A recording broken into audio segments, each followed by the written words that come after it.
ഹരിപ്പാട് താലൂക്ക് ആശുപത്രിയിൽ ഡയാലിസിനെ തുടർന്ന് 2 പേർ മരിച്ച സംഭവത്തിൽ പോലീസ് കേസെടുത്തു. ആശുപത്രി സൂപ്രണ്ട്, ഡയാലിസിസ് യൂണിറ്റിലെ ജീവനക്കാർ എന്നിവർക്കെതിരെയാണ് കേസെടുത്തത്. ചികിത്സാ പിഴവ് കണ്ടെത്താൻ മെഡിക്കൽ ബോർഡ് രൂപീകരിക്കും. മാവേലിക്കരയിലെ സ്വകാര്യ ആശുപത്രിയിൽ മരണപ്പെട്ട രാമചന്ദ്രനിൽ അണുബാധ സ്ഥിരീകരിച്ചിരുന്നതായും പോലീസ് കണ്ടെത്തി. വിവരങ്ങൾ സുധീഷ് ഗോപാൽ നൽകും. സുധീഷ് ഗോപാൽ, ഇപ്പോൾ മനസ്സിലാക്കാൻ കഴിയുന്നത് ഹരിപ്പാട് താലൂക്ക് ആശുപത്രിയിൽ ഡയാലിസിനെ തുടർന്ന് 2 പേർ മരിച്ച സംഭവത്തിൽ പോലീസ് കേസെടുത്തിരിക്കുകയാണ്. എന്തൊക്കെയാണ് വിവരങ്ങൾ?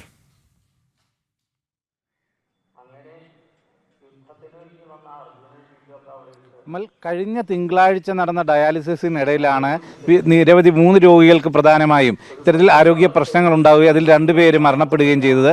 ഇതുമായി പോലീസിനാണ് പരാതി നൽകിയത്. അതിൻ്റെ അടിസ്ഥാനത്തിൽ പോലീസ് നടത്തിയ പ്രാഥമിക അന്വേഷണത്തിൽ മരിച്ച രാമേന്ദ്രനിൽ അണുബാധയുള്ളതായി അദ്ദേഹം മരണപ്പെടുന്ന ആശുപത്രിയിൽ നിന്ന് നൽകിയ റിപ്പോർട്ടിൽ പറയുന്നതുണ്ട്.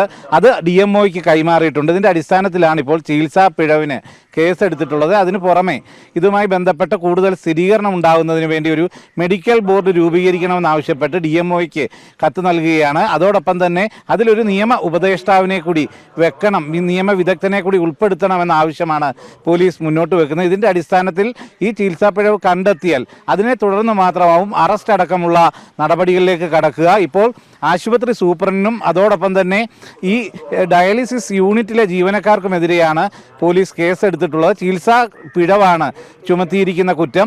ഇതേ സാഹചര്യത്തിൽ തന്നെ ഒരു രാജേഷ് എന്ന രോഗി ഇപ്പോഴും വണ്ടാനം മെഡിക്കൽ കോളേജ് ആശുപത്രിയിൽ ചികിത്സയിലാണ്. ഈ ഒരു പശ്ചാത്തലത്തിലാണ് കേസുമായി മുന്നോട്ട് പോകാൻ പോലീസ് തയ്യാറായത്. അമൽ, സുധീഷ് ഗോപാലാണ് വിവരങ്ങൾ പങ്കുവച്ചത്.